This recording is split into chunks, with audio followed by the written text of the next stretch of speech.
Well, let's talk now to Conor McKeown, who's a lecturer in digital media at the University of Stirling. Sorry, I pronounced your name appallingly there. I'll get it right next time. Good to see you on the programme. So we're celebrating 50 years for Apple, or it is. How do you think it's kept going for so long?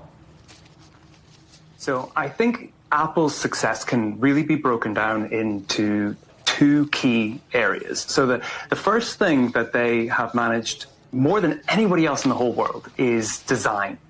They understand design, and Jobs understood design in a way that I don't think other people quite appreciated until now.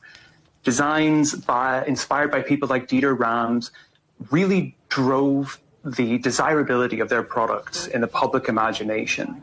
But that wasn't the whole story, because once you get used to using an iPhone, once you get used to using an iPad, it's very difficult to exit that walled garden and start using other things. It feels almost like a step down. And I think that that's what they really managed to lock people into. But moving on from the Jobs era, from that inspired genius design-led era into the Cook era, we've seen something a lot more complicated take shape, and that is mastery of the supply chain.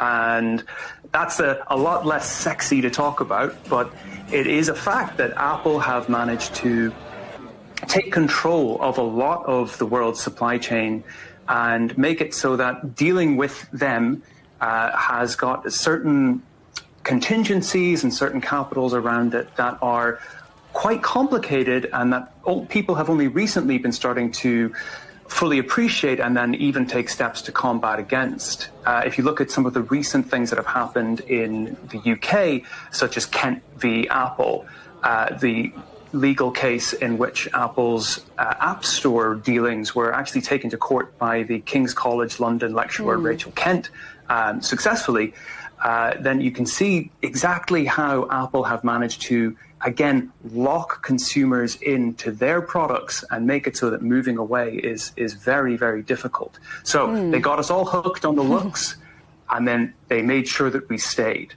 Genius stuff. Let's talk about that supply chain, though, because China, where Apple builds a lot of their products and a big market for their products, of course. Do you think Apple could be where it is today without China? Absolutely not. And I think that that's the really exciting story of what's happening with Apple's future. And when we talk about China, it's going to get really complicated here, and I'll be careful exactly how I phrase this, but one of Apple's symbiotic partners is TSMC. And if people know what that company is, they know what that company is.